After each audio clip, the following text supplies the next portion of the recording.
Hi friends, welcome back to my channel.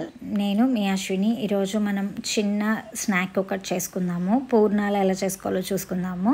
And దీనికి ఒక చిన్న టీ కప్ పచ్చిశనగపప్పు తీసుకొని దానిలోనే సేమ్ ఒక 4 చిన్న టీ కప్పులు వాటర్ పోసేసుకొని దానికి ఒక 4-5 విజిల్స్ వచ్చే వరకు పెట్టుకున్న తర్వాత మొత్తం వాటర్ పోయాక ఆ పప్పును తీసుకొని మనం పప్పు గుత్తి పెట్టి మొత్తం మెత్తగా రుబ్బుకొని ఉంచుకోవాలి, పక్కన పెట్టుకోవాలి. అండ్ ఒక చిన్న టీ కప్పు బెల్లం తీసుకొని దాన్ని కూడా మెత్తగా చేసేసుకొని సాధ్యమైనంత మెత్తగా చేసుకొని దానిలో కూడా కొంచెం వాటర్ పోసుకొని పక్కన పెట్టుకోవాలి.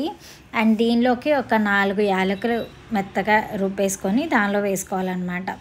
అండ్ వాటర్ పోసిన తర్వాత బెల్లం అంతా కూడా నీట్గా కరిగి మొత్తం దగ్గరికి వస్తూ ఉండగా మనం పచ్చిశనగపప్పు ఉంటుంది కదా, దాన్ని కూడా మ్యాష్ చేసుకున్నది దానిలో వేసుకొని తిప్పుకోవాలి. అలా ఉండలుగా లేకుండా మొత్తం కూడా నీట్గా తిప్పుకోవాలన్నమాట. మెత్తగా ఉండలు అవేమీ లేకుండా దాన్ని అంతా క్రష్ చేసేసుకుంటూ ఉండాలన్నమాట.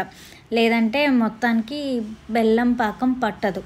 సో అందుకని ఏవి ఉండలు లేకుండా మొత్తం కూడా మంచిగా తిప్పుకోవాలన్నమాట. అలా కొంచెం దగ్గర పడుతున్నంతసేపు అవి అంతా ఉండగా అయిపోకుండా తిప్పుకుంటూ ఉండాలి.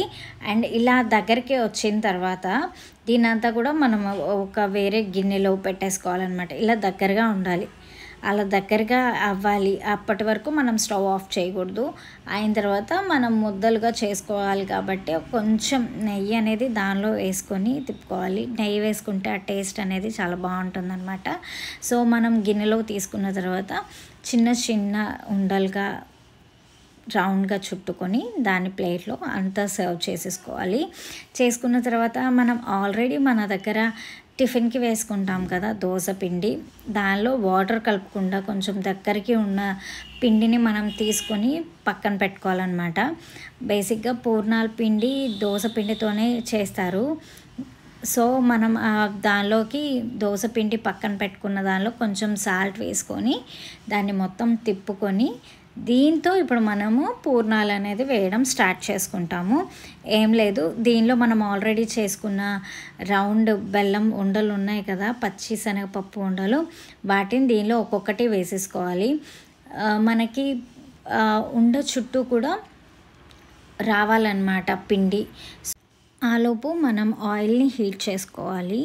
హీట్ చేసుకున్న తర్వాత ఈ మన ఉండలు ఉన్నాయి కదా, ఆ ఉండల్ని దానిలో ఒక్కొక్కటి వేసేసుకొని దాని మీద పిండి కొంచెం గరిటెతోటే వేసేసుకోవాలన్నమాట. ఇప్పుడు ఇవన్నీ ఉన్నాయి కదా, ఎంతవరకు పడతాయో అంతవరకు దానిలో వేసుకొని కొంచెం పిండి కూడా దాని మీద వేసుకొని గరిటెతోనే తీసుకొని వేసుకుంటే బాగుంటుంది. ఎప్పుడు ఫుల్ కవర్ అయిపోతుంది అనమాట. లేదంటే ఒక చోట ఉండి మన చేతులు అలా పట్టుకున్నది పడి ఆ మిగిలిన ప్లేస్లో పిండి ఉంటుంది, చేతులు పట్టుకున్న ప్లేస్లో పిండి ఉండకుండా ఉండడం అలా జరుగుతుంది కదా.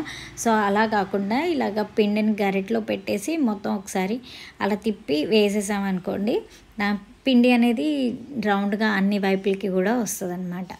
అండ్ మన చేతులకు కూడా అవ్వకుండా ఉంటుంది. సో అలాగా వేసేసుకున్న తర్వాత ఇవన్నీ కూడా మీడియం హైలో ఆయిల్ బాగా హీట్ అయిన తర్వాత వేసుకోవాలి. వేసుకున్న తర్వాత ఇవి కొంచెం లైట్ గోల్డెన్ కలర్ వచ్చే వరకు ఉంచుకొని తర్వాత దాన్ని టర్న్ ఆఫ్ చేయాలి. అంతే, ఈజీ. మీరు కూడా ట్రై చేయండి. ఎలా వచ్చిందో కామెంట్ సెక్షన్లో టైప్ చేయండి. Please do like, share and subscribe to my channel.